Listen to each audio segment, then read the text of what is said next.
الحمد لله وحده والصلاة والسلام على من لا نبي بعده أما بعد. قال النبي صلى الله عليه وسلم إنما بعثت لأتمم مكارم الأخلاق. خدا نے آج تک اس قوم کی حالت نہیں بدلی، خدا نے آج تک اس قوم کی حالت نہیں بدلی، نہ ہو جس کو خیال خود اپنی حالت کے بدلنے کا۔ میرے واجب الاحترام بزرگوں دوستوں، اللہ تبارک و تعالی نے اس صفحہ ہستی کو بنانے کے بعد اس دنیا کے اندر انسان کو اپنا نائب اور خلیفہ مقرر فرمایا، اور اللہ تبارک و تعالی نے انسانوں کی سہولت کے لیے انسانوں کو زندگی گزارنے میں جن جن چیزوں کی ضرورت پیش آ سکتی تھی ان تمام ضرورتوں کو پوری کرنے کے لیے لاکھوں کی تعداد میں مخلوقات کو پیدا فرما دیا، اور اللہ تبارک و تعالی نے انسانوں کو صحیح ڈگر پر چلنے کے لیے اور جو زندگی اللہ رب العزت کو مقصود اور مطلوب ہے اس طریقے کے مطابق زندگی گزارنے کے لیے بہت سارے اصول و ضوابط مرحمت فرمائے، اور ان اصول و ضوابط کو نبیوں کے ذریعے، رسولوں کے ذریعے، کتابوں کی شکل میں اللہ تبارک و تعالی نے اس دنیا کے اندر بھیج دیا۔ انسانوں تک پہنچانے کے جو بھی ذرائع ہو سکتے تھے ان ذرائع کو اپنا کر اللہ تبارک و تعالی نے تمام انسانوں تک اور رہتی دنیا تک کے آنے والے انسانوں تک کے لیے جو بھی ذریعے ہو سکتے ہیں پہنچنے کے، چنانچہ قیامت تک آنے والے انسانوں تک کے لیے اللہ تبارک و تعالی نے کتابی شکل قرآن عظیم کی صورت میں اس دنیا کے اندر نازل فرما دیا، جس کے مطابق انسان زندگی گزار کر اپنی دنیا اور آخرت کو سنوار سکتا ہے۔ آج اسلامی معاشرے کے اندر اللہ تبارک و تعالی کے نزدیک سب سے زیادہ پسندیدہ اور اللہ تبارک و تعالی کے نزدیک جو دین مقبول ہے، جو مرغوب ہے، اور جو مذہب اللہ تبارک و تعالی نے پسند فرمایا ہے وہ ہے مذہب اسلام۔ اس کے علاوہ جتنے بھی مذاہب ہیں دنیا کے اندر وہ تمام کے تمام باطل ہیں، وہ تمام کی تمام ختم ہونے والی ہیں، اور ان تمام ادیان باطلہ کے ماننے والے لوگ ان کا ٹھکانہ جہنم ہے۔ اللہ تبارک و تعالی نے ایک دین اور ایک مذہب کو نازل فرمایا جس کو مذہب اسلام کہا جاتا ہے۔ اس مذہب کے ماننے والے صرف اور صرف اللہ کی ذات پر ایمان رکھتے ہیں، اللہ کے رسولوں کو مانتے ہیں، اللہ کی کتابوں کو مانتے ہیں، اللہ کے فرشتوں کو تسلیم کرتے ہیں، اور اللہ تبارک و تعالی کے بتائے ہوئے احکام پر عمل کرتے ہیں۔ اس کو کہتے ہیں مسلمان۔ اور جو اسلام کے ماننے والے ہیں وہ تمام کے تمام مسلمان ہیں، لیکن اب ہمیں یہ دیکھنا ہے کہ ہمارا نام تو مسلمانوں میں شمار ہو رہا ہے، ہم تو مسلمان گھرانے میں پیدا ہو گئے، ہمارا نام اسلامی ہے، ہمارا معاشرہ اسلامی ہے، ہمارا خاندان اسلامی ہے، ہمارے باپ دادا مسلمان تھے، لیکن کیا ہمارے اندر اسلام کی روح ہے؟ ہمارے اندر اسلامی تشخص باقی ہے؟ ہمارے اندر اسلام کا جو دائرہ کار ہے، اسلام کے جو اصول و ضوابط ہے، جو رولز اور ریگولیشن ہے، وہ تمام کی تمام چیزیں ہمارے اندر پائی جاتی ہیں یا نہیں؟ اگر نہیں پائی جاتی ہے تو ہم صرف اور صرف نام کے مسلمان ہیں، پکے اور کامل ایمان نہیں ہمارا۔ اور جیسا مسلمان اللہ تبارک و تعالی کے نزدیک پسندیدہ ہے ویسے مسلمان ہم نہیں ہیں۔ اللہ تبارک و تعالی کی طرف سے اس مذہب اسلام میں احکام شرعیہ کے اندر 5 چیزوں کو بنیاد بنایا گیا ہے۔ ایک تو عقائد ہے، دوسرے عبادات ہے، تیسرے معاملات ہے، چوتھے معاشرت ہے اور 5ویں چیز اخلاق ہے۔ ان 5 چیزوں کے نمونوں کا نام اسلام ہے۔ یہ 5 چیزیں اسلام کی بنیاد ہے اور اسلام کی جڑیں ہیں۔ جس طریقے سے ایک مکان کے اندر پلر کی ضرورت پڑتی ہے، کھمبے کی ضرورت پڑتی ہے، چاہے اس کے اوپر جیسی چھت ڈالی جائے، اس کی دیواریں جتنے مزین بنائے جائے، جتنے بھی خوبصورت ڈھانچے تیار کیے جائیں، لیکن اگر اس کے اندر پلر نہ ہو، اس کے اندر کھمبا نہ ہو، تو وہ گھر اور وہ عمارت بے بنیاد ہے اور اس عمارت کے گرنے میں کوئی بھی خطرہ نہیں ہے، کبھی بھی وہ عمارت منہدم ہو سکتی ہے۔ اسی طریقے سے جس مسلمان کی زندگی کے اندر، جس ایمان والے کی زندگی کے اندر ایمان کے اور اسلام کے یہ 5 شعبوں کی چیزیں داخل نہیں ہیں، اس کا ایمان کامل نہیں ہے اور وہ پورے طور پر مسلمان کہلانے کے مستحق نہیں ہے۔ اب ہم اپنے اندر جھانکیں اور غور کریں، کیا ہمارے اندر یہ 5 چیزیں موجود ہیں؟ ہم اپنے معاشرے کے اندر، اپنی آبادی کے اندر، اپنے آس پاس رہنے والے لوگوں کے اندر، خاندان والوں کے اندر، رشتہ داروں کے اندر، گھروں کے اندر جب ہم نظر ڈالتے ہیں تو 2 چیزیں تو تھوڑی بہت سمجھ میں آتی ہیں۔ عقائد کی کچھ جھلکیاں تمام مسلمانوں کے ذہن و دماغ کے اندر کچھ نہ کچھ کسی نہ کسی حد تک داخل ہے اور ہم سمجھتے ہیں کہ اللہ تبارک و تعالیٰ کی ذات پر ایمان رکھنا ضروری ہے تمام مسلمانوں کے لیے۔ مرنے کے بعد کی زندگی پر ایمان لانا ضروری ہے، قرآن پر ایمان لانا ضروری ہے، اللہ کے نبی کو برحق ماننا اور سچا رسول جاننا ضروری ہے۔ یہ تو عقائد کی باتیں ہو گئی۔ عقائد کے تعلق سے تھوڑی بہت سمجھ اور تھوڑی بہت دینداری کم و بیش اکثر مسلمانوں کے اندر ہے۔ دوسرے نمبر پر ہے عبادات۔ عبادات کے تعلق سے اکثر مسلمانوں کے ذہن و دماغ کے اندر یہ باتیں ہیں کہ نماز فرض ہے، روزہ فرض ہے، جو صاحب استطاعت ہے اس پر حج کرنا فرض ہے، زکوٰۃ نکالنا واجب ہے۔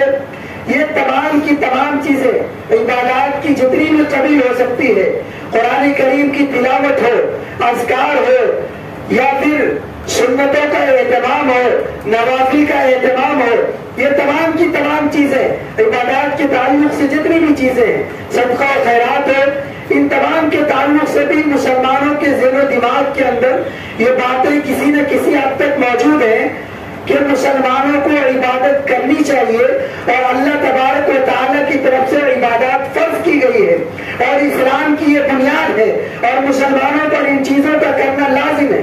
یہ الگ بات ہے کہ شیطانوں کے بہکاوے میں آ کر اپنی نفسانی خواہشات کے چکر میں پھنس کر دنیاوی اغراض و مقاصد کے چکر میں آ کر انسان جان بوجھ کر نماز کو چھوڑ دیتا ہے، روزے کو چھوڑ دیتا ہے، دین سے دور ہو جاتا ہے، عبادات کو ترک کر دیتا ہے، لیکن ذہن و دماغ کے اندر یہ بات کسی نہ کسی حد تک موجود ہے کہ عبادات کا تعلق اسلام سے ہے، مسلمانوں سے ہے اور دین سے ہے اور یہ بنیادی اصول ہے مسلمانوں کے لیے۔ لیکن اس کے علاوہ بھی 3 چیزیں ہیں جس کو شریعت کے اندر کچھ چیزوں کو فرض، واجب، سنت، مستحب قرار دیا گیا ہے۔ ان چیزوں کے اندر مسلمانوں کا رجحان ہی نہیں ہے اور ان چیزوں کے اندر بھی فرائض ہیں، واجبات ہیں، مستحبات ہیں۔ جس طریقے سے نماز پڑھنا تمام عاقل بالغ مسلمان مرد عورتوں پر فرض ہے سوائے بچوں کے، پاگل کے، مجنون کے، اسی طریقے سے تمام مسلمان عاقل بالغ مرد و عورت پر معاملات کی صفائی، امانت کی حفاظت، جھوٹ سے دور رہنا، معاملات کی پاسداری اور دیانتداری کا پاس و لحاظ رکھنا واجب اور ضروری۔ جس طریقے سے ایک مسلمان فرض نماز کو چھوڑ کر گنہگار ہوتا ہے، اسی طریقے سے اگر کوئی مسلمان کسی کے ساتھ معاملات کرتا ہے، کسی کے ساتھ لین دین کرتا ہے اور اس کے اندر امانت داری کا پاس و لحاظ نہیں رکھتا تو وہ شخص بہت بڑا مجرم اور گنہگار ہے۔ اور جس طریقے سے نماز چھوڑنے پر گناہ ہے، اسی طریقے سے امانت داری کے اندر خیانت کرنے کا بھی گناہ ہے، اور یہ بھی ایمان کا اور اسلام کا حصہ ہے، اور اسلام کے دائرے کار میں یہ چیزیں ہیں۔ اسی طریقے سے کچھ باطنی چیزیں ہیں۔ میں نے حدیث پاک پڑھی ہے جس کے اندر اللہ کے رسول علیہ الصلوۃ والسلام نے ارشاد فرمایا، انما بعثت لاتمم مکارم الاخلاق۔ اللہ تبارک و تعالی نے اللہ کے نبی علیہ الصلوۃ والسلام کو اخلاق کو سنوارنے کے لیے، اخلاق کو کامل بنانے کے لیے، اخلاق کی پختگی کے لیے اس دنیا کے اندر بھیجا تھا۔ آج ہمارا آپ اپنے اخلاق کا معائنہ کریں، اپنے اخلاق پر نظر ڈالیں۔ اگر ہم یہ سمجھتے ہیں کہ ہم نمازیں پڑھتے ہیں، روزے رکھتے ہیں، ہمارے عقائد درست ہیں، لیکن ہمارے معاملات درست نہیں ہیں، ہمارے اخلاق درست نہیں ہیں، تو جس طریقے سے نماز چھوڑنے کا گناہ ہے، نماز چھوڑنے کا وبال ہے، اسی طریقے سے معاملات کے اندر گڑبڑی کرنے کا بھی وبال ہے۔ اگر کوئی شخص مسلمان ہے، اللہ کا نام لینا ہے، اللہ کے رسول پر ایمان رکھتا ہے، قرآنی تعلیمات کے مطابق اپنی زندگی گزارنا چاہتا ہے، اور وہ شخص نماز پڑھتا ہے اور اللہ کے رسول کے بتائے ہوئے طریقوں پر چلتا ہے، لیکن اس کے اندر معاملات کی پاسداری نہیں ہے، معاملات کے اندر گڑبڑی ہے، تو ایسا شخص کل قیامت کے دن بڑے مجرموں کی صف میں کھڑا ہوگا، بڑے مجرموں کی صف میں۔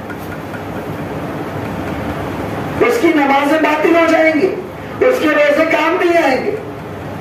یہ باتیں بھی سمجھنے کی ضرورت ہے کہ مسلمانوں کے لیے جو اسلام کا ڈھانچہ ہے، جو اسلام کی بنیاد ہے، وہ صرف عقائد اور عبادات نہیں ہے، اس کے علاوہ بھی بہت ساری چیزیں دین کے شعبے، دین کے باب ہیں، اور اللہ تبارک و تعالیٰ کے احکامات میں سے قرآن کریم کے اندر تقریباً 70 آیات معاملات کے تعلق سے نازل ہوئی۔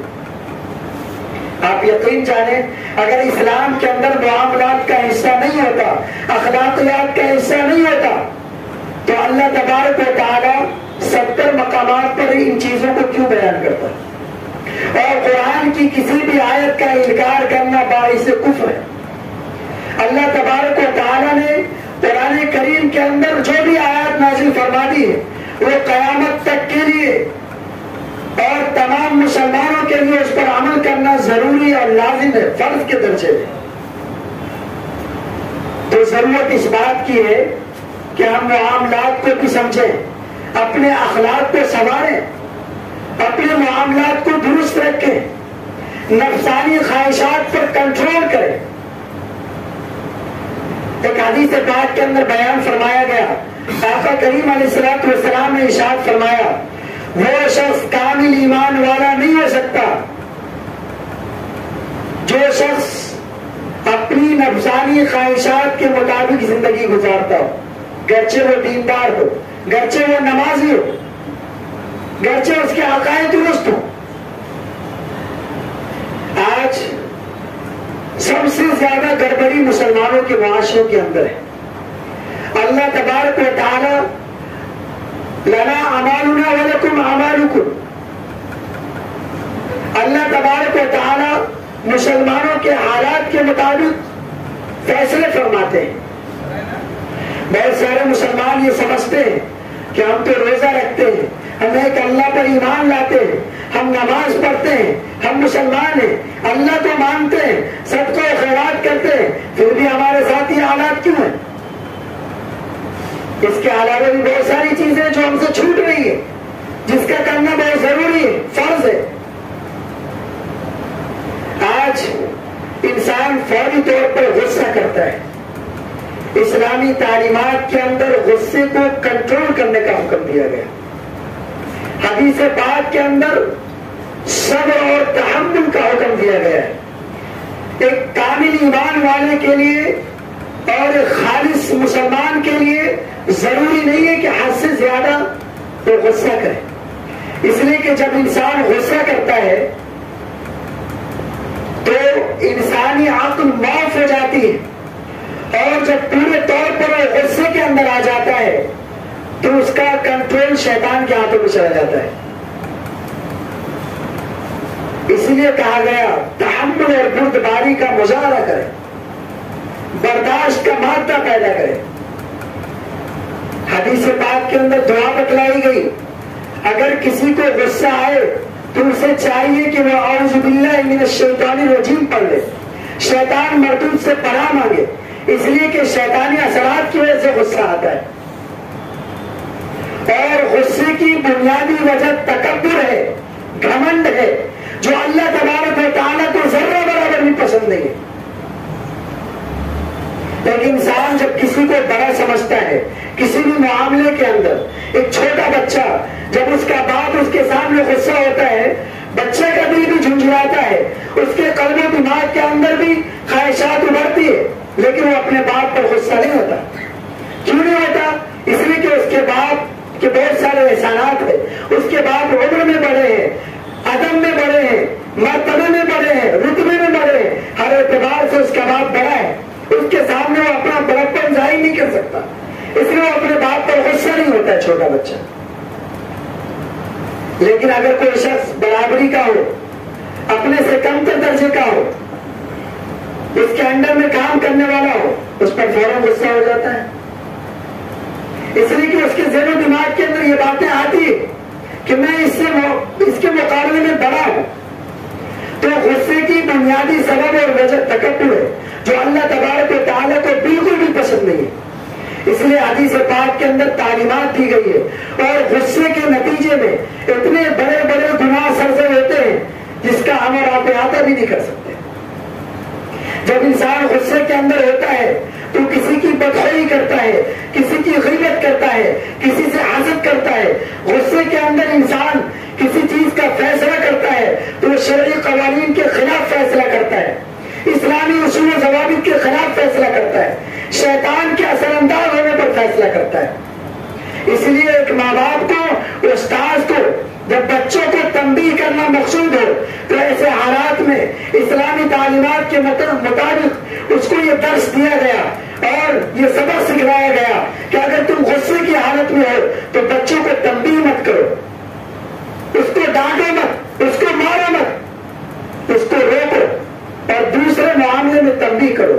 ہو سکتا ہے تم غصے کی حالت میں ہو، جہاں پر ایک تھپڑ لگانا چاہیے وہاں پر تم 2 تھپڑ لگا دو، زوردار تماچا رسید کر دو اور تم مجرم قرار پاؤ.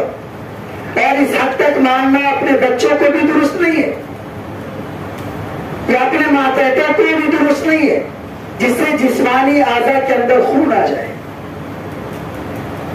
نہ کسی شاگرد کو اس طریقے سے ماننا درست اور جائز ہے.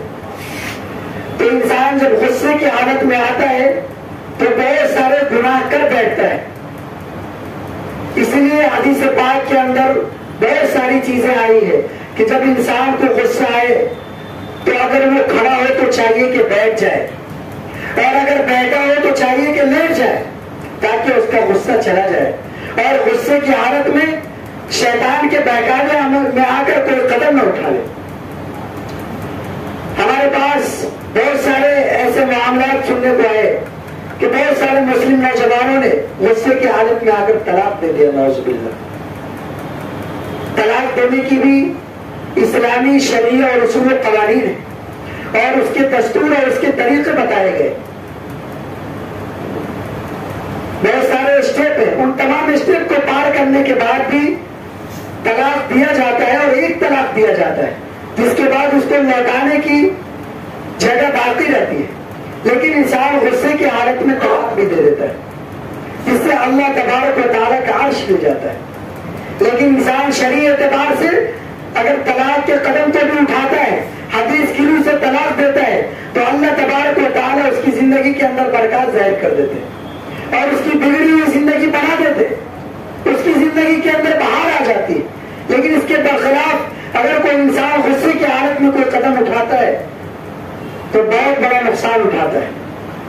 تو ضرورت اس بات کی ہے کہ اسلامی تعلیمات کے مطابق دین کی جو بڑے بڑے ڈھانچے ہیں وہ صرف اور صرف عقائد اور عبادات نہیں ہے، اس کے علاوہ معاملات بھی ہے.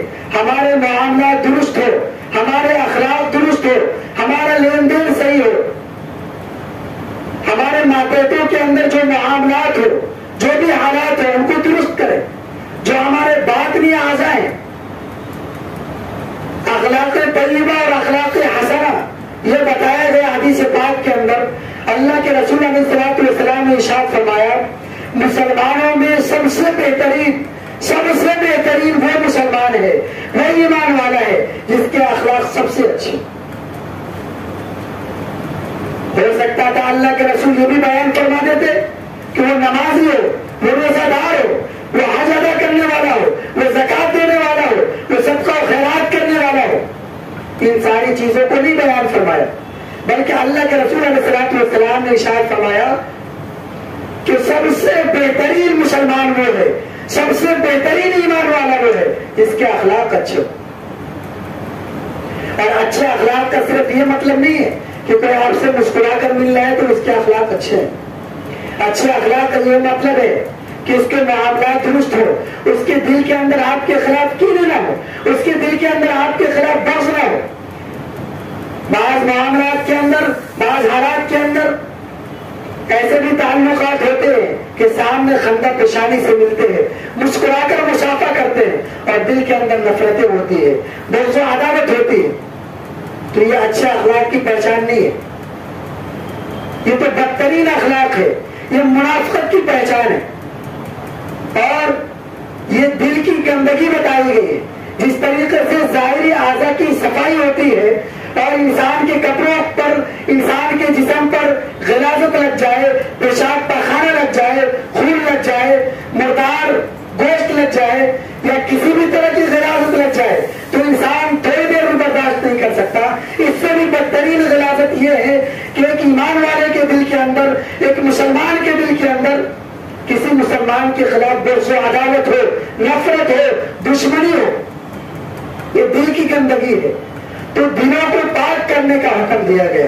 قرآن کریم کے اندر اللہ تبارک و تعالیٰ نے نبی کی ایک صفت بیان فرمائی اور نبی کو بھیجنے کا ایک بڑا مقصد یہ بیان فرمایا کہ ہم نے نبی کو اس لیے بھیجا ہے تاکہ وہ لوگوں کے اخلاق کو سنوارے اور اس کے دلوں کا تزکیہ کرے، اس کے دلوں کی صفائی کرے. انسان باہر سے کتنا بھی اعلیٰ اخلاق کا نمونہ پیش کرے، لیکن دل کے اندر جب نفرت اور عداوت ہوگی تو اس کے ساتھ وہ پورے طور پر بااخلاق ہو کر نہیں مل سکتا.